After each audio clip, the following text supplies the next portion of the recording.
GeM TV நேயர்களுக்கு இனிய காலை வணக்கங்கள். 12 ராசிகளுக்கான ராசி பலன்களை சுருக்கமாக பார்ப்போம். இன்றைய விசேஷங்கள் 20/7/2024 ஆடி மாதம் 4ஆம் தேதி சனிக்கிழமை. சதுர்த்தசி திதி மாலை 6 மணி 6 நிமிடம் வரை. அதன் பிறகு பௌர்ணமி. பூராட நட்சத்திரம். இன்று முழுதும் பூராட நட்சத்திரம். சித்த யோகம். சித்த யோகம் அமிர்த யோகத்தை விட மிகச்சிறந்த யோகம். இந்த யோகத்தில் நல்ல பர்ச்சேஸுக்கெல்லாம் போகலாம், நீங்கள் பொன்பொருள் சேர்க்கலாம். இந்த மாதிரியான ஒரு அருமையான யோகம்னு சொல்லலாம். 12 ராசிகளில் முதன்மையாக வரக்கூடியது மேஷராசி. மேஷராசிக்கு இன்று 9ஆம் இடத்தில் சந்திரன். சந்திரன் 9இல் இருந்தால் ஏதோ ஒரு வயிற்று வலி காணப்படுது சார். உங்களுடைய ஸ்டமக் ப்ராப்ளம் இன்றைக்கி கொஞ்சம் தலை தூக்கும். 9ஆம் இடத்துல சந்திரன் இருந்தால் அது எப்படி சார் வயிறுனா வயிறு சம்மந்தப்பட்ட இடத்துல பிரச்சனைகள் வரத்துக்கு அதிக வாய்ப்புகள் இருக்குது. தகப்பனார் வகையில் மருத்துவ செலவுகள் வரலாம். உங்களுக்கு வர வேண்டிய நல்ல பெயரை யாரோ இருந்து தட்டி பறிப்பாங்க இன்றைக்கி. அந்த மாதிரியான ஒரு இந்த தேவையில்லாத கலக்கங்கள் வரக்கூடிய நாள். அதே சமயம் பார்த்திங்கன்னா யாருக்கோ கட்டுப்பட்டு அதுக்காக செயல்படுற மாதிரியான சில விஷயங்களை நீங்கள் செய்ய வேண்டி வரும். அது நன்றி கடனாக இருக்கலாம், பாசக்கடனாக இருக்கலாம், ஏதோ சம்திங். அதனால் அந்த மாதிரியான விஷயங்கள் இன்றைக்கி அதிகமாக நடக்கக்கூடிய வாய்ப்பு இருக்குது. உங்களுடைய ராசியிலே 2ஆம் வீட்டில் செவ்வாய் உட்காந்துருக்குன்னா என்ன ஆகுன்னா, செவ்வாய் ப்ளஸ் குரு உட்காந்துருக்கு. அதுக்கு பேர் குருமங்கள யோகம்னு பேர். அதாவது செவ்வாய் 2இல் உட்காந்து என்ன சார் ஆகும் அப்படின்னா, கொஞ்சம் சூடாக பேசுகிறீங்களாட்டு இருக்குது. கூடவே குருவும் இருக்குது. அதனால பரவாயில்ல. 2இல் செவ்வாய் இருக்குது. இப்போ இந்த டயத்தில் பார்த்திங்கன்னா நைட்டில் ஏதாவது பயணம் பண்ணுறீங்க அப்படின்னா ஜாக்கிரதையாக இருக்கிறதுனால. ஏன்னா திருட்டு போகிறதுக்குண்டான வாய்ப்புகள் செவ்வாய் 2இல் இருக்கும்போது வரும். எவ்வளோ நாளைக்கு சார் அப்படின்னா ஒரு மாதத்துக்கு தான். இந்த மாத கிரகங்களில் செவ்வாயை பற்றி நம்ம தெரிஞ்சுக்க வேண்டியிருக்கு. செவ்வாய் நல்லா இருந்தால் தான் ஒரு ஜாதகத்தில் அவங்க நிலம் வாங்கி வீடு கட்டுவான். அவனுக்கு நிறைய நிலங்கள் அமையும். இந்த செவ்வாய் பகவான் பார்த்து எல்லோரும் பயப்படுறாங்க. செவ்வாய் தோஷம் அதெல்லாம் கிடையவே கிடையாது. செவ்வாயால் வரக்கூடிய நல்ல பலன்களும் ரொம்ப ஜாஸ்தி இருக்குது. அது வரும் வாரங்களில் பார்ப்போம். அப்போ மேஷராசியில் 9இல் செவ்வாய் இருக்குது. 2ஆம் இடத்துல இருக்கக்கூடிய செவ்வாய் எப்படி சார் நாங்கள் அதை சமாளிக்கிறது? இது மாதிரி பேசிடுவோம், ரொம்ப கடுப்பாக பேசிடுவோம் அப்படின்னு சொல்கிறீங்களா? அப்படி கிடையாது. அதை கூட இருக்க குரு குறைக்கும். அதனால் ரொம்பவும் கவலைப்பட்டுக்க வேண்டாம். இந்த மேஷராசிக்காரர்களுக்கு இன்றைக்கி வரக்கூடிய நல்ல பலன்கள் ஒரு 70% 75%. அடுத்ததாக நம்ம பார்க்க போகிற ராசி ரிஷபராசி. ரிஷபராசிக்கு சார் இன்றைக்கும் உங்களுக்கு 8இல் தான் இருக்கிறார் சந்திரன். சந்திரன் ஏன் சார் இப்படி படுத்துகிறார் அப்படின்னு எல்லாருமே கேட்குறாங்க. ஒரு ராசியில் அவர் கிட்டத்தட்ட ஒரு 2.5 நாள், சில நாள் 3 நாள் கூட இருந்துடுவார். அவருடைய இஷ்டம். அது அந்த சர்க்கிள் சுற்றுறதை பொறுத்தது. அப்படி பார்த்திங்கன்னா உங்களுக்கு இந்த 2.5 நாள் கட்டாயம் உங்களுக்கு ராசிக்கு 8இல் சந்திரன் எல்லா ராசிக்காரர்களும் வரத்தான் வரும். அவருக்கு வரும், எனக்கு வராது, அவருக்கு வரலாம் கிடையாது. எல்லா ராசிக்கும் அவங்களுடைய ராசியிலேருந்து 8ஆம் வீட்டில் சந்திரன் சஞ்சரிக்கும் போது மனக்குழப்பங்கள் வரும். சரியான முடிவு எடுக்க முடியாது. அதனால் இந்த முடிவு இன்றைக்கி எடுக்காதீங்கன்னு சொல்லுவாங்க. மற்றபடி உங்களுடைய ஆஸ் யூஷுவல் ஒர்க்கை நீங்கள் பார்த்துக்கிட்டே இருக்கலாம். ஆனால் உங்களுடைய ராசியிலேயே இருக்கக்கூடிய குருவும் செவ்வாயும் உங்களை கொஞ்சம் கடுப்பேற்றுறாங்க. அதை நீங்கள் பார்த்துக்கணும். ரிஷபராசிக்காரர்கள் தாய்ப்பற்று உள்ளவர்கள், அவ்வளோ அருமையாக தாயை பார்த்து போஷிக்கக்கூடியவர்கள். ஆனால் அவங்களுக்கே கூட பார்த்திங்கன்னா இந்த டயத்தில் கொஞ்சம் வெறுப்பேறத்துக்கு உண்டான வாய்ப்புகள் இருக்குது. அதனால் முருகப்பெருமான் வழிபாடு இந்த செவ்வாய் ராசியில் இருக்கிற தோஷத்தை கொஞ்சம் குறைக்கும். இவங்களுக்கு இன்றைய நல்ல பலன்களுடைய மதிப்பெண்கள் பார்த்திங்கன்னா 80% 85% சொல்லலாம். ரொம்ப அருமையான நல்ல நாள். மிதுன ராசிக்கு 7ஆம் இடத்துல சந்திரன். மிதுன ராசிக்காரர்கள் ரொம்பவும் ரொம்ப ரொம்ப ரொம்ப சூட்டிக்கான, அதே சமயம் நல்ல அறிவு. அந்த மாதிரி அறிவு யாருக்குமே வராது. ஏன்னா இவங்களுடைய ராசிநாதன் புதன். இந்த புதன் இவங்களுக்கு ராசிநாதனாகவே இருக்கிறதுனால ரொம்ப அருமையாக படிப்பாங்க. பேசிக் எல்கேஜிலேருந்தே பார்த்திங்கன்னா அப் டு ப்ளஸ் வரைக்கும், அதாவது ஆரம்ப கல்வி ஃபுல்லாகவே புதன் கிட்ட தான் இருக்குது. அந்த புதன் இவங்களுக்கு ராசிநாதனாக இருக்கிறதுனால நல்ல படிப்பாளிங்க, நல்லா படிப்பாங்க. நல்லா இவங்களுக்கு அஷ்டம சனி முடிஞ்சிருச்சு. மிதுன ராசிக்காரர்களுக்கு இன்றைக்கி 7ஆம் இடத்துல சந்திரன். சந்திரன் 7இல் இருக்கும்போது பார்த்திங்கன்னா நல்ல அருமையான ஒரு வழி கிடைக்கும். எந்த வேலை கிடைக்கல சார், வீட்லேயே சும்மா இருக்கேன் சார், எல்லோரும் அஷ்டம சனி விட்டுருச்சு, நல்லதுன்னு சொல்கிறாங்க, ஆனாலும் எனக்கு அந்த வேலை போனது திரும்பி வரல அப்படிங்கிற ஒரு துக்கம் இருக்கும். அந்த மாதிரியான நபர்களுக்கு இன்றைக்கி 7ஆம் இடத்துல சந்திரன் நல்ல தீர்ப்புகளை சொல்வார். உங்களுக்கு வீடு தேடி ஒரு நல்ல செய்தி வரப்போகிறது. அதுக்கு நீங்கள் தயாராக இருக்கணும். அது திருமண சம்மந்தமாக இருக்கலாம், குழந்தை பிறப்பு சம்மந்தமாக இருக்கலாம், வேலை சம்மந்தமாக இருக்கலாம், வீடு வாங்குறது சம்மந்தமாக இருக்கலாம். ஏதோ ஒரு நல்ல செய்தி இன்றைக்கி உங்களுக்கு சேரப்போகிறது. அதே சமயம் 12ஆம் இடத்துல உங்களுக்கு செவ்வாய் இருக்குது. எந்த ஒரு கிரகம் 12ல் இருந்தாலும் அது விரயங்களை கொடுக்கும். அதனால் நிலம் சம்மந்தப்பட்ட ஏதாவது ஒரு பிரச்சனை இருக்குது அப்படின்னா கொஞ்சம் பொறுமையாக இருங்க. அடுத்த இன்னும் வரப்போகிற நாட்களில் வந்து செவ்வாய் அந்த இடத்த விட்டு மாறிடுவார். ஏன்னா 12ல் செவ்வாய் இருக்கும்போது நிலம் சம்மந்தப்பட்ட பிரச்சனைகளை கொஞ்சம் ஜாஸ்தி பண்ணிடுவார். அதனால் கொஞ்சம் பொறுமையாக இருக்கிறது மிதனராசிக்காரர்களுக்கு நல்லாயிருக்கும். இவர்களுக்கு நல்ல பலன்கள்னு சொன்னோம்னாக்கா 60லேருந்து 65% சொல்லலாம்.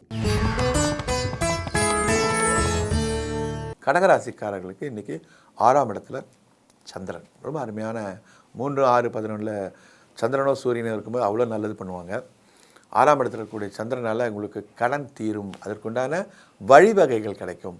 பூர்வீக சொத்தில் சம்மந்தமாக ஏதோ பிரச்சனை இருக்குது சார், கோர்ட்டு கேஸில் இருக்கேன் சார், நல்ல வழி கிடைக்கலாம். இன்றைக்கி வந்து அதுக்குண்டான நல்ல ஒரு வாய்ப்பு உங்களுக்கு தேடி வரும். கடன் தீர்றதுக்கு உண்டான வாய்ப்பு வரும். சில பேருக்கு வந்து எதிரித்துவம் இப்போ பக்கத்துலேயே இருக்கிறாங்க, நம்ம வந்து என்ன பண்ணாலும் பார்த்துக்கிட்டே இருக்கிறாங்க. அந்த மாதிரி ஆட்கள் வந்து இன்றைக்கி கொஞ்சம் அடங்கி போவாங்க. இன்றைக்கி இல்லை, இனிமேல் வந்து கடகராசிக்காரர்களுக்கு ரொம்ப அருமையான நல்ல நேரம்னு சொல்லலாம். குருவனுடைய சஞ்சாரமும் நல்லா இருக்குது, செவ்வாயுடைய சஞ்சாரமும் 16ஆம் இடத்துல இருக்குது. அதனால் செவ்வாய் வந்து எதிரிகளை வீழ்த்துவார். கவலைப்படாதீங்க.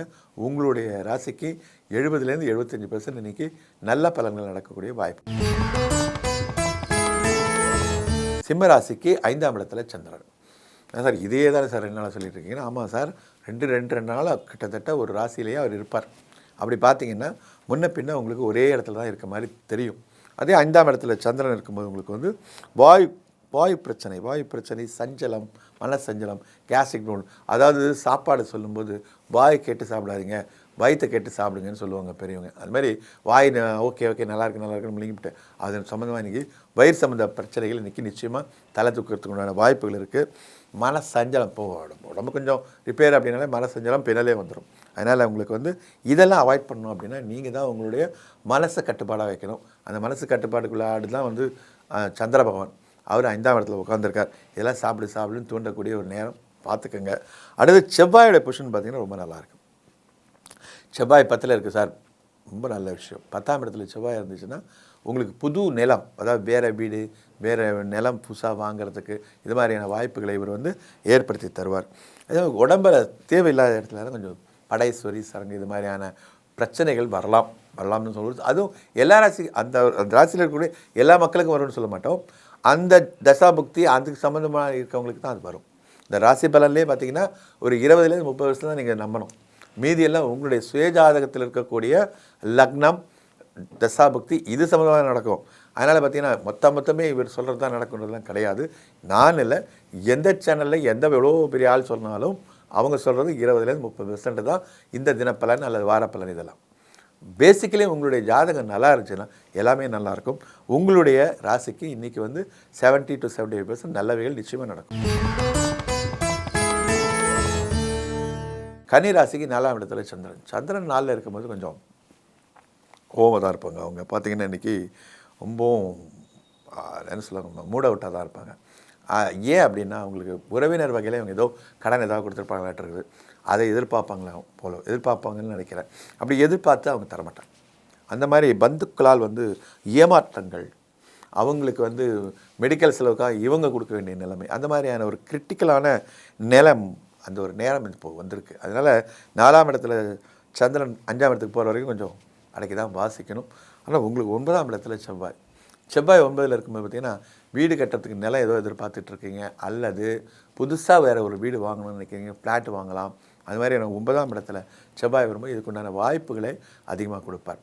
ஆக மொத்தம் இன்றைய ராசி பலனில் உங்களுக்கு வந்து 65லேருந்து 70% நல்ல பலன்கள் நடக்கிறதுக்கு வாய்ப்புகள் இருக்குது. துளாராசிக்கு 3ஆம் இடத்துல சந்திரன். 3ல் சந்திரன் இருக்கும்போது ரொம்ப அருமையாக இருக்கும், ரொம்ப நல்லாயிருக்கும். பெண்களால் அனுகூலம் அப்படிங்கிறது உண்டு. லவ் பண்ணிகிட்டு இருக்கிறவங்களுக்கு நல்ல பதில் கிடைக்கும். பிரிந்த காதல்கள் இணையறதுக்கு வாய்ப்புகள் இருக்குது. பிரிந்த கணவன் மனைவியர் சேரத்துக்கு உண்டான நல்ல வாய்ப்புகள் இருக்குது. புதுசாக ஏதாவது ஆடை ஆபரணம் வாங்கணும், மார்க்கெட் போகணும் சார், பர்ச்சேஸ் பண்ணணும், இன்றைக்கி நல்ல அருமையான நாள்னு சொல்லலாம். அதனால் 8ஆம் இடத்துல செவ்வாய் எந்த ஒரு கிரகமும் 8ல் இருக்கும்போது அதனுடைய பொறுப்பான அதுக்கு கொடுக்கப்பட்ட அந்த பொறுப்பு வந்து கொஞ்சம் குறையும். 8ஆம் இடத்துல மறைவு ஸ்தானம் சார், 6, 8, 12 இதெல்லாம் வந்து ஜாதகத்தில் மறைவு ஸ்தானம். ராசிக்கு 8 வந்து மறைவு. அப்போ என்ன ஆகும், ஏதோ ஒரு நிலம் வாங்கணும்னு போனீங்க, அது உங்களுக்கு அமையாது, அல்லது நீங்கள் ஏமாறுற மாதிரியான ஸ்டேஜ் வரும். பார்த்துக்கோங்க, அதில் ஏதாவது வில்லங்கங்கள் இருக்கான்னு பாருங்கள். அந்த மாதிரியான ஒரு நேரம் துளாராசிக்காரர்கள். ஏன்னா துளாராசிக்காரர்கள் ஏன் நான் இவ்வளோ தூரம் சொல்கிறேன் அப்படின்னா, ரொம்ப நல்ல ராசிக்காரர்கள். அவங்க அடுத்தவங்க காசுக்கு ஆசைப்பட மாட்டாங்க, அவங்களும் ஈஸியாக ஏமாந்துருவாங்க. அதனால தான் சொல்ல வரேன், இவங்களுக்கு 8ஆம் இடத்துல செவ்வாய் இருக்கிறதுனால நிலம் வகையில் ரொம்பவும் ஜாக்கிரதையாக இருக்கிறது நல்ல பலன்களை தரும். மொத்தத்தில் துளாராசிக்காரர்களுக்கு இன்றைக்கி வந்து 70லேருந்து 75% நல்ல பலன்கள் நடக்க வாய்ப்புகள் இருக்குது. விருச்சிக ராசிக்கு 2ஆம் இடத்துல சந்திரன். சந்திரன் 2ல் இருந்தால் என்ன சொல்லுவாங்க அப்படின்னா, ஏதாவது ஒரு புதுசாக ஏதாவது ஒரு முயற்சி பண்ணுறீங்க, அது வந்து கொஞ்சம் செட்பேக் சரியாக இருக்காது. அது வந்து என்ன சொல்கிறது, முயற்சி எடுத்துகிட்டே இருக்கேன் சார், ஒன்றும் சக்ஸஸ் ஆக மாட்டேங்குது. ஆமாம், இப்போது இந்த நேரத்தில் வந்து விருச்சிக ராசிக்காரர்கள் கோவப்படுவாங்க எல்லாத்துக்குமே. அவங்களுக்கு 2ஆம் இடத்துல சந்திரன் வேறு, அவங்களால வந்து இன்றைக்கி கோபத்தை கண்ட்ரோல் பண்ண முடியாமல் போகலாம். அதனால் என்ன பண்ணலாம், கொஞ்சம் வார்த்தைகளை நிதானம் தேவை. சரி, அதே சமயம் மனசு கொஞ்சம் கஷ்டமாக இருக்குது சார், இன்றைக்கி ஏதோ இணைப்புரை இதனாலேன்னு தெரியல, அப்படி ஒரு நிலைமை வரும். இன்றைக்கி ஏதோ ஒரு கஷ்டம், எந்த கஷ்டம்னு உங்களுக்கே அது அப்படி என்ன மனசு ஒரு சஞ்சலமான நேரம்னு சொல்லலாம். ஏன்னா 2ஆம் இடத்துல சந்திரன் வரும்போது பார்த்திங்கன்னா, சந்திரன் தான் வந்து மனோகாரகன்னு சொல்லுவோம், ஆத்மகாரகன். ஆத்மாவுக்கும் மனசுக்கும் அதிபதி சந்திரன். அவர் தான் இந்த கற்பனை வளத்தை கொடுப்பார். அது சம்மந்தமான தொழில்கள் அப்படின்னு பார்த்திங்கன்னா, பால் வியாபாரம், அரிசி வியாபாரம், இதெல்லாம் பண்ணுறவங்களுக்கு ரொம்ப அருமையான நல்ல பலன்களை கொடுப்பார். 2ஆம் இடத்துல சந்திரன் வந்து அதெல்லாம் செய்வார். அவருடைய அந்த பொறுப்பான அந்த பொறுப்புக்கு உட்பட்ட தொழில்களை செய்யக்கூடிய பெட்ரோல், அதாவது பூமியிலேருந்து வரக்கூடிய எல்லா விஷயங்களுக்கும் சந்திரன் தான் அதிபதி. இந்த பால் பொருட்கள் விற்கிறவங்க, இவங்களுக்கெல்லாம் இன்றைக்கி நல்ல அருமையான நல்ல பலன்கள் கிடைக்க போகிறது. இந்த ராசிக்காரர்களுக்கு வந்து 7ஆம் இடத்துல செவ்வாய் 7ஆம் இடத்துல இருக்கும்போது பார்த்திங்கன்னா, அது செவ்வாய் தோஷம் அப்படின்னு ஒரு பெரிய போர்டு எடுத்து அவங்க கருத்தில் மாட்டிடுவாங்க. இப்போ பார்த்திங்கன்னா செவ்வாய் 7 இருந்ததுன்னா அதெல்லாம் கிடையாது சார். நிறைய இந்த செவ்வாய் தோஷத்துக்கு வந்து திருமண தடைக்கு அவர் தான் காரணம், அதனால தான் அப்படிலாம் கிடையவே கிடையாது. அதே மாதிரி 7 இருக்கக்கூடிய செவ்வாய், அதே மாதிரி 7 இருக்கக்கூடிய ஆணோ பெண்ணோ அது கூட தான் சேர்க்கணும், இப்படிலாம் இவங்களாம் கிளப்பி விட்றாங்க. அதெல்லாம் கிடையவே கிடையாது சார். செவ்வாய் வந்து தோஷமே வராது. ஏன் வராது அப்படின்னு பார்த்திங்கன்னா, இந்த தென்பகுதி ஃபுல்லாக அரசாண்டு கொண்டிருப்பவர் பார்த்திங்கன்னா, அறுபடை வீடுமே இங்கே தான் இருக்குது, தமிழ்நாட்டில் தான் இருக்குது, வேறு எங்கேயுமே இல்லை. அப்படின்னு பார்த்திங்கன்னா முருகனுடைய கண்ட்ரோலில் இருக்கக்கூடிய ஒரு மாநிலம். அப்படி இருக்கிறதுனால இந்த அறுபடை வீட்டுக்கும் நீங்கள் ஒரு தூரம் போயிட்டு வந்தீங்கனாலே உங்களுடைய திருமண தடைகள்லாம் காணாத போயிடும். அப்படி தான் நீங்கள் போயிட்டுருக்கமே தவிர, எனக்கு செவ்வாய் நீங்களே வந்து உங்களே தவறாக மதிப்பிடக்கூடாது. ஸோ மொத்தத்தில் இவங்களுக்கு இன்றைக்கு நல்ல அருமையான பலன்கள் நடக்கும். 65லேருந்து 70% சொல்லலாம். சார் தனுசு ராசி, உங்களுடைய ராசியிலே சந்திரன் இருக்கார் சார். உங்களுடைய முயற்சிகள் இதெல்லாம் வந்து கொஞ்சம் கண்ட்ரோல் பண்ணிங்க. ஏன்னா 1ஆம் இடத்துல இருக்கக்கூடிய சந்திரன் வந்து உங்களுக்கு கொஞ்சம் டயர்டை கொடுப்பார், உடல் அசதியை கொடுப்பார். என்னடா நம்ம ஓடிக்கிட்டே இருக்கிறோம், ஒன்றும் ஒரு ஓய்வு இல்லை, ஒரு முன்னேற்றம் இல்லை, அந்த மாதிரியான சிந்தனைகளை கொடுப்பார். அதே சமயம் சாப்பாடு தூக்கம்லாம் அஸ் யூஷுவல் நல்லாயிருக்கும், உங்களுக்கு எதுவும் எந்த பிரச்சனையும் வராது. தனுசு ராசிக்காரங்களுக்கு 6ஆம் இடத்துல குருவும் இருக்குது, 6ஆம் இடத்துல செவ்வாயும் இருக்குது. குருமங்கள யோகம்னு சொல்லுவாங்க. ஆனால் அந்த 6ஆம் இடத்துக்கு வந்து அதை சொல்ல முடியாது. ஏன் அப்படின்னா 6ஆம் இடத்துல இருக்கக்கூடிய குரு வந்து உங்களுக்கு ரோகங்களை கொடுத்துக்கிட்டு இருக்கார். தேவையில்லாத நீங்களே எதிர்பார்க்காத வியாதி இதெல்லாம் வந்து போய்கிட்டு இருக்குது ஒரு பக்கம். 6ஆம் இடத்துல இருக்க செவ்வாயால் ஒரு லாபம் உண்டு சார், எதிரிகளை அழிக்கலாம். 6ஆம் இடத்துல இருக்கக்கூடிய செவ்வாய் வந்து அடித்து கலப்புவார். ஏன்னு கேட்டிங்கன்னா, எதிரிகள் வந்து அடங்குவாங்க, கண்ட்ரோல் ஆவாங்க. அந்த எதிரிகள் சம்மந்தப்பட்ட பயம் உங்களுக்கு போகலாம். சிலருக்கு வந்து தங்கம், வெள்ளி ஆகிய பொன்பொருள் சேர்க்கையெல்லாம் இன்றைக்கி உண்டு. ஏன் அப்படின்னா 6ஆம் இடத்துல இருக்கக்கூடிய செவ்வாய் வந்து இதெல்லாம் இன்றைக்கி உங்களுக்கு வாங்கக்கூடிய அளவுக்கு வசதிகளை தருவார். மொத்தத்தில் இந்த ராசிக்காரர்களுக்கு இன்றைக்கி 70% நல்ல பலன்களை எதிர்பார்க்கும். மகரத்தார் நகரத்தை ஆழ்வார் அப்படின்னு சொல்லுவாங்க. ஸோ ஒரு வீட்டில் ஒரு மகரம் மேலே அடுத்த 2வது மகர ராசிக்காரங்கனாலே ரொம்ப அருமையான நல்ல பலன்களை கிடைக்கும். என்ன கொஞ்சம் அவங்க அந்த மகர ராசிக்காரர்கள் வாழ்க்கையில் முன்னேறது வந்து பிற்பகுதியில் தான் அமையும். முற்பகுதியில் பார்த்திங்கன்னா ஆரம்ப கல்வியிலேருந்து எல்லாமே கொஞ்சம் தடங்களாக வர்றதுக்கு வாய்ப்பு இருக்குது. ஏன் சார் அப்படின்னு பார்த்திங்கன்னா, மகரம் கும்பம் இதை வந்து அந்த பக்கம் இருக்கக்கூடிய கடகம் சிம்மத்துக்கு அதிபதியான சந்திரனுக்கும் சூரியனுக்கும் பிடிக்காது. அதனால் பார்த்திங்கன்னா இந்த பக்கம் மகர கும்பம் சனிக்கு வந்து சந்திர சூரியர்களை பிடிக்காது. அங்கே இருக்கக்கூடிய சந்திரன் அந்த சேம் ஆப்போசிட்டில் இருப்பாங்க. ஜாதக கட்டத்தில் அங்கே வந்து கடகம் சிம்மம், இங்கே வந்து கும்பம் மகரம்னு இருக்கும். அப்போ இருக்கும்போது சந்திரனுடைய ஆதரவு இருந்தால் தான் உங்களுக்கு வந்து நல்லபடியாக படிக்கிறது, இந்த ஆரம்ப கல்வியில் ஒழுங்காக இருக்கிறது இதெல்லாம் நடக்கும். மகர ராசிக்காரர்கள் ஸ்டார்டிங்கில் கொஞ்சம் படிப்பை கொஞ்சம் வந்தாமல் தான் இருப்பாங்க.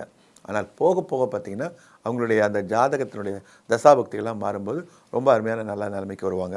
அப்படிப்பட்ட மகர ராசிக்காரர்களுக்கு இப்போ நடந்துக்கிட்டு இருக்கிறது 7வது சனியில் பாத சனி, 2ஆம் இடத்துல சனி இருக்குது. ஆனாலும் 2வது அதிபதி சனி பகவான் அங்கேயே உட்காந்துருக்கிறது தன வரவு கொடுக்கும். தனவரவு இல்லைன்னு சொன்னீங்கன்னா அது போய் உங்களுக்கு ராசிக்கு 5ஆம் இடத்துல குரு வேறு இருக்கார். அவரும் நல்ல லாபத்தை கொடுத்துட்ருக்கார். என்ன ஒன்று இன்னும் 7வது சனி முடியல சார், முடிஞ்சா தானே அப்படின்னா 7வது சனி இருக்கிற வரைக்கும் உங்களுடைய முயற்சிகள்லாம் லேட்டாகும். ஏதோ ஒரு பிளான் பண்ணுவீங்க, அதெல்லாம் கொஞ்சம் நிதானமாக தான் நடக்கும்.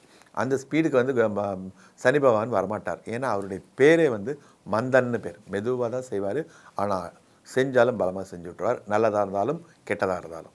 அப்போது இந்த சனி பகவான் வந்து கடகம் சிம்ம ராசிக்காரர்களுக்கு கெடுதல் செய்வாரா அப்படின்னா ஆமாம் செய்வார். ஏன்னா அவங்களுக்கு கடகராசிக்காரர்களுக்கு 8ஆம் இடத்துல சந்திரன் உட்காந்துருக்கார். அதனால் கொஞ்சம் பாதிப்புகள் பிற்காலத்தில் வரலாம். அதாவது இப்போ இம்மீடியட்டாக வராது, இன்னும் ஒரு ஒன் இயர் கழித்து காட்டுவார். போகும்போது நிச்சயமாக ஏதோ ஒரு நஷ்டத்தை கொடுப்பார் கடகராசிக்காரர்கள். அதை பற்றி நம்ம சொல்ல முடியாது. ஆனால் இங்கே வந்து மகர ராசிக்காரர்களுக்கு 12ஆம் இடத்துல இன்றைக்கி சந்திரன் 12ல் இருக்கும்போது என்ன ஆகும்னா தன லாபம் இருக்கும். அது இந்த பக்கம் வரும் சார், அந்த பக்கம் செலவாகும். தன வரவும் இருக்கும், தன செலவும் இருக்கும். அதை நீங்கள் பார்த்துக்கணும். சில பேருக்கு வந்து இன்றைக்கி ரொம்ப லாஸ் ஆகிறதுக்கு வாய்ப்பு இருக்குது சார். அதனால் பெருசாக இந்த கிரெடிட் கார்டு நாங்கள் அதெல்லாம் எடுத்துகிட்டு போகிறது இதெல்லாம் இன்றைக்கி அவாய்ட் பண்ணுறது நல்லது. அதே சமயம் புதுசாக ஏதாவது ஆரம்பிக்கிறதா, புதுசாக ஒரு பார்க்குறேன், அதெல்லாம் இன்றைக்கி வேண்டாம். அந்த காரியங்கள் சிட்டாகிறதுக்கு இன்றைக்கி கொஞ்சம் தடங்கல்கள் வரலாம். அதே சமயம் உங்களுடைய ராசிக்கு 5ஆம் இடத்தில் செவ்வாய் 5ல் இருந்தால் என்ன ஆகும் சார் அப்படின்னா, எதிரிகள் வந்து எதுவுமே பண்ண மாட்டாங்க. அவன் பாட்டுக்கு நம்மளை பார்த்துக்கிட்டு தான் போவான். ஆனால் அவன் என்னவோ பண்ணுறான், என்ன சொல்கிறான், கண்டே படுறான் அப்படின்ற மாதிரி ஒரு வீண் பயம், சத்துருக்களால் பயம் வரதுக்கு வாய்ப்புகள் இருக்குது. நீங்களாக அதை கற்பனை பண்ணிக்கிட்டு அதுக்கு என்ன சார் பண்ணுவேன், அந்த மாதிரியான பயத்தை வந்து இந்த செவ்வாய் ஏற்படுத்துவாரே, அது ஒன்று இருக்குது. அது சில பேருக்கு வந்து ஒரு சிலருக்கு தான், எல்லாருக்குமே சொல்லலை. செவ்வாய் பகவான் வந்து புத்திரர்கள் வகையில் சில பிரச்சனைகளை தருவார். செவ்வாய் இந்த 5ல் இருக்க செவ்வாய் என்ன பண்ணுவார்னா, பசங்க யாரோட பழகிறாங்களோ, எப்படி படிப்பாங்களோ, பெண் பிள்ளைகளாக இருந்தால் அது எப்படி வருமோ, இதெல்லாம் ஒரு பிரச்சனைகள் கலக்கங்கள் இன்றைக்கி வரலாம். ஆக மொத்தம் இன்றைக்கி வந்து 80% நல்ல பலன்களை சொல்லலாம். அது உங்களுடைய சுய முயற்சியில் இருக்குது. ஆனால் 12ஆம் இடத்தில் இருக்கக்கூடிய சந்திரனால் தன வரவுகள் நிச்சயமாக உண்டு. கும்பராசிக்கு 11ஆம் இடத்துல சந்திரன், ரொம்ப அருமையான பொசிஷன் சார். இன்றைக்கி வந்து உங்களுடைய நாள் வந்து ரொம்ப அருமையாக இருக்க போகிறது. உங்களுக்கு ரொம்ப பிடிச்சவங்க வீடு தேடி வர போகிறாங்க. நண்பர்களாக இருக்கலாம், உறவினர்களாக இருக்கலாம், வீடு தேடி இன்றைக்கி வந்து வருவாங்க. அவங்களோட விருந்து அப்படி இப்படின்னு ரொம்ப சந்தோஷமாக இன்றைக்கி நாளை கடத்த போகிறீங்க. இன்னொரு நல்ல விஷயம் என்னென்னா தன லாபம். உங்கள் அலுவலகத்துலேருந்து வர வேண்டிய பணம் உங்களுக்கு வர வேண்டிய பணமாக இருந்தாலும், அல்லது நீங்கள் கடன் கொடுத்த பணமாக இருந்தாலும் இன்றைக்கி உங்களுக்கு வந்து சேரும். சார் இவ்வளோ நாளாக வேலை செஞ்சால் பணமே கொடுக்கல சார், சம்பளமே வரல சார் அப்படின்னு பாட்டிக்கிட்டு இருக்கவங்களுக்கு ஓனர் நீ கூப்பிட்டுருந்தாப்பா அப்படின்னு ஒரு 3 மாத சம்பளத்தை மொத்தமாக கையில் கொடுத்துடலாம். அந்த மாதிரியான ஒரு நல்ல நாள். எல்லா விதத்துலையுமே இன்றைக்கி பார்த்திங்கன்னா தூக்க சுகம், சயன சுகம்னு சொல்லுவாங்க. நல்ல தூக்கம், நல்ல சாப்பாடு, நல்ல சேர்க்கை இதெல்லாம் இருக்கும். இன்றைக்கி வரக்கூடிய புதிய நட்புகளை வந்து கொஞ்சம் பார்த்துக்கணும். உங்களுடைய ராசியிலே சனி உட்கார்ந்துருக்கார், ஜென்ம சனின்னு சொல்லுவோம். கும்பராசிக்காரங்களுக்கு ரொம்ப பிடிச்ச வீடு தான் சனிக்கு. ஆனால் அங்கேயே ஒரு சனி உட்கார்ந்துருக்கும்போது ஒரு 60 to 70% நன்மை செய்வார், ஒரு 40% கொஞ்சம் அப்படி ஷேக் பண்ணி தான் விடுவார். ஏன்னா ஜென்மராசியில் சனி இருக்கும்போது உங்களுக்கே தெரியாமல் சில தேவையற்ற குழப்பங்கள் உங்களை வந்து சேரும். அதனால் புதுசாக எதுவும் பண்ணாதீங்க, புதுசாக எதுவும் ட்ரை பண்ணாமல் மெதுவாக ஸ்லோவாக போய்க்கலாம். அந்த மாதிரியான ஒரு அமைப்பு உங்களுக்கு வந்து 4ஆம் இடத்துல செவ்வாய் பகவான் இருக்கார். செவ்வாய் இருக்கார், கூடவே குருவும் இருக்கார். அது ஒரு பெரிய ப்ளஸ்ஸு. செவ்வாய் மட்டும் தனி இருந்தாலும் கெடுதல் பண்ணுவார். ஆனால் அசுபகிரகம் தான். ஆனாலும் அவங்க அந்த செவ்வாய்கிட்ட இருக்கக்கூடிய பொறுப்புகள் பார்த்திங்கன்னா நிலம், வீடு, இந்த மாதிரியான நல்ல விஷயங்கள்லாம் அவர்கிட்ட இருக்குது. அப்படிப்பட்ட செவ்வாய் வந்து உங்களுக்கு வந்து 4ஆம் இடத்துல இருக்கிறதுனால வயிறு சம்மந்தப்பட்ட பிரச்சனைகள் வரலான்னு சொல்லிட்டோம். அப்போ வந்து என்ன பண்ணலாம், நம்மளே போய் நேராக மெடிக்கல் ஷாப்பில் இது கொடுப்பா, அப்படி இருக்குது, அப்படி இந்த இடத்துல வலிக்குது, மேல் வயிறு வலிக்குது, கீழ் வயிறே மொத்தம் இவ்வளோ தான், இதில் மேல் வயிறு, இது கீழ் வயிறு, இது நடு வயிறு வேறு சொல்லுவாங்க. அதுக்கு அந்தாலும் பார்த்து கரெக்டாக ஏதோ ஒரு மாத்திரையை தள்ளக்கிட்டே போயிடுவோம், விற்காத மாத்திரையாக இருக்கும். அதனால் பிரச்சனைகள் வரலாம். ஆனால் தயவு செய்து இன்றைக்கி கும்பராசிக்காரர்கள் ஏதாவது வயிறு சம்மந்தமாக பிரச்சனைனா நேராக போய் டாக்டர் பார்த்துருங்க. நீங்களாக ஏதாவது மெடிசன் எடுத்துக்கிட்டிங்கன்னா அது கொஞ்சம் பிரச்சனை ஏதாவது கொஞ்சம் சுத்தலில் தான் விடும். சில பேருக்கு வந்து வெளியில் அலைஞ்சதுனால சார், தண்ணி சரியில்லை சார், இந்த ஜுரம், இந்த இதெல்லாம் இந்த தலைவலி, இந்த மாதிரியான பிரச்சனைகள் வரத்துக்கு இன்றைக்கி வாய்ப்புகள் அதிகம். அதில் தான் இவ்வளோ டீட்டெயிலாக சொல்கிறேன். கும்பராசிக்காரர்களுக்கு செவ்வாயும் சரியில்லை, சனியும் சரியில்லை, செவ்வாயும் சரியில்லை. அப்படி இருக்கும்போது கொஞ்சம் பார்த்துக்கணும். ஏன்னா தீய கிரகங்கள் அப்படின்னு சார் இப்படியே இருந்தால் இதுக்கு வந்து ஏதாவது சொல்யூஷன் உண்டா சார்? ஜென்ம சனிக்கு இந்த ஏழரை நாட்டு சனிக்கு நிச்சயமாக நல்ல ஒரு மாறுதல்கள் கொடுக்கக்கூடிய பரிகாரங்கள் நிறையவே இருக்குது. அதில் ரொம்ப ரொம்ப முக்கியமானதுன்னு பார்த்தீங்கன்னா, நீங்கள் போய் ஏழரை நாட்டு சனிக்கு திருநள்ளாறு போய் நலத்தீர்த்தத்தில் நல்ல தலையை மூழ்கி உங்களுடைய ட்ரெஸ் அங்கேயே விட்டுட்டு வர்றது முதல்ல நல்லது. ஏன் அப்படின்னு கேட்டிங்கன்னா, அங்கே வந்து முக்கியமான கடவுள் யாருன்னு பார்த்தீங்கன்னா தர்பாரண்யேஸ்வரர் அப்படின்னு சொல்லக்கூடிய சிவபெருமான். அவர் தான் அங்கே வந்து ஹீரோ. சனி கோவில்னு சொல்கிறீங்க, அது ரொம்ப தப்பான வார்த்தை. சனி கோவில் கிடையாது, அது வந்து சிவன் கோவில். அந்த சிவன் கோயிலில் ஒரு ஓரமாக பரிவாரத்தில் வச்சுருக்காங்க. அதை இப்போ பார்த்திங்கன்னா பெரிய செட்டெல்லாம் போட்டு அது ஒரு தங்கமெல்லாம் போட்ட மாதிரி எல்லாம் போட்டு டெக்கரேஷன்லாம் பண்ணி கிடையாது சார். அது சனி பகவானுடைய அவருடைய பிரச்சனையை தீர்த்த இடம். அவர் அங்கே யார் வந்தாலும் தன்னுடைய பிரச்சனைக்காக வந்து இது பண்ணும்போது அவரும் சிவபெருமானை கேட்டு தான் செஞ்சாகணும். அவருக்கு அத்தாரிட்டி சிவபெருமான் தான். அதனால் இவரே வந்து பண்ணுவார் அப்படிங்கிறது கிடையாது. ஆனால் அந்த குளத்தில் குளிக்கும்போது நலனுக்கே வந்து ஒரு பெருவியாதிலாம் வரும்போது சரியாச்சு அப்படிங்கிறதுலாம் பூர்வீக கதை. அந்த கதைக்கெல்லாம் நம்ம போக வேண்டாம். நம்ம பிரச்சனைக்கு இந்த ஏழரை சனியில் ஜென்ம சனி இருக்கிறதுக்கு ஒரு தடவை திருநள்ளாறு போய் முழுகிட்டு வர்றது நல்லது. அதுக்கப்புறம் மேற்கொண்டு பார்த்திங்கன்னா ஆஞ்சநேயர் வழிபாடு உங்களுக்கு ரொம்ப நல்ல அருமையான பலன்களை தரும். அனுமனை வந்து சனிக்கிழமை ஸோ ஆஞ்சநேயர் கோயில் போய் சுற்றிட்டு 9 தடவை சுற்றிட்டு துளசி மாலை சாத்திட்டு வாங்க. உங்களுக்கு இந்த ஏழரை சனியினுடைய தாக்கம் குறையும். ஆக மொத்தம் இன்றைய தினம் கும்பராசிக்காரர்களுக்கு 80லேருந்து 85% நல்ல பலன்களை நிச்சயமாக எதிர்பார்க்கும். மீனராசிக்கு 10ஆம் இடத்துல சந்திரன். சந்திரன் 10ஆம் இடத்துல இருக்கும்போது பார்த்திங்கன்னா உங்களுடைய முயற்சிகள் எல்லாமே சக்ஸஸ் ஆகும். உங்களுடைய ஐடியாஸ் இது வரைக்கும் முடிக்க முடியாது, நான் அவ்வளோதான் சார் இந்த வேலை அப்படின்றது கூட உங்களுடைய ஒரு சின்ன ஐடியானால அந்த வேலை நடந்துடும். அப்படி உங்கள் அலுவலகத்தில் உங்களுக்கு நல்ல பேர் நிச்சயமாக கிடைக்கும். தொழில் செல்கிற இடத்துலையும் நல்ல பேர் கிடைக்கும். இந்த ராசியில் இருக்கக்கூடிய முக்கியமான ஒரு நட்சத்திரம் என்னென்னு பார்த்தீங்கன்னா ரேவதி நட்சத்திரம். அந்த ரேவதி நட்சத்திரம் வந்து குருவோட நட்சத்திரம். இந்த ராசிக்குடைய அதிபதியும் குரு தான். அந்த ராசிநாதனும் இந்த நட்சத்திர அதிபதியும் குரு தான். அந்த குரு வந்து உங்களுக்கு 3ஆம் இடத்துல இருக்கார். 3ஆம் இடத்துல இருக்க குருவால் என்ன சொல்கிறோம், கொஞ்சம் சகோதர வழியில் இருந்த பிரச்சனைகள்லாம் தீரும். குரு வந்து தீர்த்து வைப்பார். அதே சமயம் இப்போ இருக்கிறது செவ்வாய் அங்கே இருக்குது. 3ஆம் இடத்துல செவ்வாய் இருக்கும்போது சகோதர பிரச்சனைகளை இந்த பக்கம் இவர் தூக்கி அதிகப்படுத்திக்கிட்டே இருப்பார். எப்போவுமே காரகோ பாவனாசின்னு ஒரு பிரச்சனை உண்டு. 3ஆம் இடம் சகோதர ஸ்தானம். அந்த 3ஆம் இடத்துல சகோதர ஸ்தானத்துக்குரியான செவ்வாய் வந்து உட்கார்ந்துருக்காரு. என்ன குரு இருக்கிறதால கொஞ்சம் அடக்கி வசிப்பார். எந்த ஒரு கிரகமும் குருவோடு சேரும்போது தன்னுடைய தீய வினைகளை குறைச்சிக்கும் அப்படிங்கிறது விதி. அந்த வகையில் பார்த்திங்கன்னா உங்களுக்கு 3ஆம் இடத்துல இருக்கக்கூடிய செவ்வாய் வந்து சகோதர வழியில் செலவினங்களையோ அல்லது ஏதாவது ஒரு பிரச்சனைகளையோ கொடுப்பார். வெளியில் சொல்ல முடியாத பிரச்சனைகளை நிச்சயமாக இன்றைக்கி வரத்துக்கு வாய்ப்புகள் இருக்குது. ஏன்னா 3ஆம் இடத்துல செவ்வாய் உட்காந்துக்கு அவ்வளோ பிரச்சனை. ஆனால் குரு வந்து 1.5 வருஷம் 1 வருஷம் இருக்க போகிறார். அடுத்த வருஷம் இந்த வருஷம் ஃபுல்லாக இருப்பார்.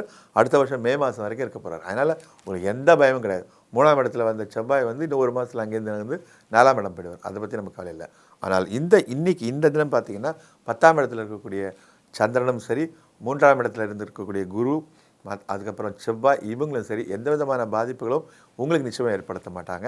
ஏன்னா மீன ராசிக்கு அதிபதி குரு. அந்த குருவை குருஸ்தானம் கொடுத்ததே திருச்செந்தூர் முருகன். அதனால் ஒரு தடவை நீங்கள் திருச்செந்தூர் முருகனை போய் தரிசனம் பண்ணிட்டு வாங்க. இந்த திருச்செந்தூர் முருகன் அந்த கோவிலில் வந்து பார்த்திங்கன்னா விபூதி அபிஷேகம் ரொம்ப விசேஷம். ஒரு நாள் நைட் அங்கே தங்கி மறுநாள் காலையில் நடக்கக்கூடிய அந்த அபிஷேகத்தில் கலந்துங்க. அன்னதானம் செய்யுங்க. அன்னதானம் வந்து பண்ணுறது ரொம்ப எல்லா ஒரு நவக்கிரக தோஷத்துக்கும் அன்னதானம் வந்து அவ்வளோ அருமையான நல்ல பலன்களை நிச்சயமாக கொடுக்கும். எந்த ஒரு விஷயமே வந்து மனுஷன் வந்து போகிறோன்னு சொல்ல மாட்டோம். ஆனால் சாப்பாடு மட்டும் போதும் அப்படின்னு சொல்லக்கூடிய விஷயம். அதனால் அந்த அன்னதானம் செஞ்சு அதனால் வந்து இந்த சகோதர வழியில் வரக்கூடிய பிரச்சனைகளை நீங்கள் தீர்த்துக்கலாம். மேலும் மீனராசிக்காரர்களுக்கு பார்த்தீங்கன்னாக்கா இப்போ 7.5 சனி ஸ்டார்ட் ஆகிருக்கு.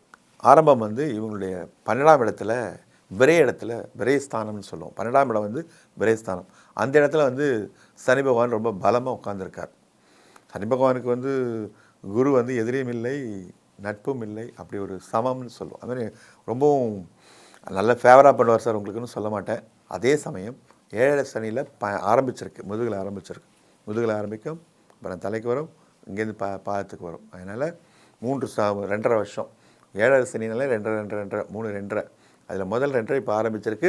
30 வயசுக்குள்ளே இருக்கவங்களுக்கு, 30லேருந்து 60 வயசு இருக்கிறவங்களுக்கு 2வது பார்ட்டுன்னு சொல்லுவோம். அது வந்து ஃபஸ்ட் ஹாஃப் ஆரம்பிக்கும்போது கொஞ்சம் கிரிட்டிக்கலாக தான் இருக்கும். கொஞ்சம் ரொம்ப 30 வயசுக்குள்ளே இருக்கவங்கள கொஞ்சம் படுத்துவார்னு சொல்லலாம். அது இப்போ இல்லை, ஜென்ம சனின்னு வரக்கூடிய அடுத்த கட்டம். இப்போ என்ன சார் ஆகும் 12ல் இருக்க சனி அப்படின்னு பார்த்தீங்கன்னா, விரயங்கள் ஜாஸ்தியாகும். உங்களுடைய எல்லா சேமிப்புகளையும் நீங்கள் ரொம்ப கெட்டியாக பிடிச்சிக்கிற நேரம். யாருக்கும் வாக்கு கொடுக்காதீங்க, யாருக்கும் கையெழுத்து போட்டுறாதீங்க. தேவையில்லாத நான் செஞ்சிடறேன் அப்படின்னு நீங்கள் வாய் வார்த்தையாக சொன்னாலும் அது உங்களுக்கு பிரச்சனைகளை கொடுக்கக்கூடிய ஒரு கட்டம். அந்த 7ரை சனியிலேயே ஸ்டார்டிங் வந்து இந்த 12ஆம் இட சனி வந்து நிறைய விரயங்கள் ஏன் கொடுக்குது அப்படின்னு பார்த்தீங்கன்னா, அவங்களை அப்படியே மேலேருந்து ஸ்டெப் பை ஸ்டெப்பாக கீழே கொண்டு வந்துடும். எவ்வளோ பெரிய ஆளாக இருந்தாலும் அவங்களுடைய பணப்பிரச்சனைகளை அதிகப்படுத்துறது தான் அந்த 12ஆம் இடத்து சனியினுடைய வேலை. அதனால தான் சொல்கிறோம், திருப்பி பார்த்திங்கன்னா அந்த திருநள்ளாறு போய் அதை தர்பாரணீஸ்வரர் சிவன் கோயிலில் சனி பகவானை தரிசனம் பண்ணிவிட்டு அங்கே வந்து நல்லா அந்த நலத்தீர்த்தத்தில் குளிச்சுருங்க. குளிச்சுட்டு துணியே தாராளமாக அங்கே விடலாம். துணியை விடாதீங்கன்னு சொல்லலை, அவங்களே அதுக்கு வந்து அழகாக இதெல்லாம் தொட்டி மாதிரி கட்டி வச்சுருக்காங்க. நம்மளுடைய துணியை வந்து அங்கேயே கட்டி போட்டு நல்ல துணி போட்டு வரலாம். ஒரு சிலருக்கு வந்து இந்த மாதிரியான பரிகாரங்கள் செஞ்சு நல்ல மாற்றங்கள் நிச்சயமாக ஏற்படுது. அதே சமயம் இந்த 7ரை சனிக்கு வந்து என்ன பண்ணலாம் சார் நம்ம அதனுடைய தாக்கத்தை குறைக்கிறதுக்கு அப்படின்னு பார்த்தீங்கன்னா, கை கால் ஊனமுற்றவர்களுக்கு நல்ல உதவி செய்யலாம், அன்னதானம் செய்யலாம். அது பெருவியாதி வந்தவங்களுக்கு நம்மளால் முடிஞ்ச உதவிகளை செய்யலாம். இந்த மாதிரி ஒரு நல்ல பலன்களை அடையிறதுக்கு மீனராசிக்காரர்களுக்கு நிறைய டைம் இருக்குது. எப்போ உங்களுக்கு நீங்கள் சனிக்கிழமை தான் போகணுன்னு இல்லை, புதன்கிழமை போகலாம், செவ்வாய்க்கிழமை போகலாம். அந்த மாதிரியான ஒரு டைம் இருக்கிறதுனால நீங்கள் வந்து சனிக்கிழமை போனீங்கன்னா நிறைய கூட்டம் இருக்குதா, எங்களால் பார்க்க முடியல, எங்களை வந்து சாமியை வந்து திருப்தியாக பார்க்க விட மாட்டேங்கிறேன் அப்படிங்கிற பிரச்சனைகள் இருக்க தான் செய்யும். ஆனாலும் புதன்கிழமையோ சாதாரண செவ்வாய்க்கிழமை, திங்கட்கிழமை அது மாதிரி போனீங்கன்னா உங்களுக்கு வந்து நல்லா அருமையாக தரிசனம் பண்ணிட்டு வரலாம். அந்த திருநள்ளாறு போய் ஏன் சார் திருநள்ளாறு திருப்பி சொல்கிறேன்னா, சனியினுடைய தாக்கம் வந்து அங்கே ரொம்பவும் குறையும். அங்கே போய் சனி பகவானை பார்த்துட்டு வந்தீங்கன்னா உங்களுக்கு நல்ல அருமையான நல்ல பலன்கள் கிடைக்கிறதுக்கு வாய்ப்புகள் இருக்குது. அப்படிப்பட்ட மீனராசிக்காரர்களுக்கு இன்றைக்கி வந்து 65லேருந்து 70% நல்ல பலன்களை நிச்சயமாக சொல்லலாம். மீண்டும் நாளை காலை சந்திக்கும் வரை தங்களிடமிருந்து விடைபெறுகிறேன். நன்றி, வணக்கம்.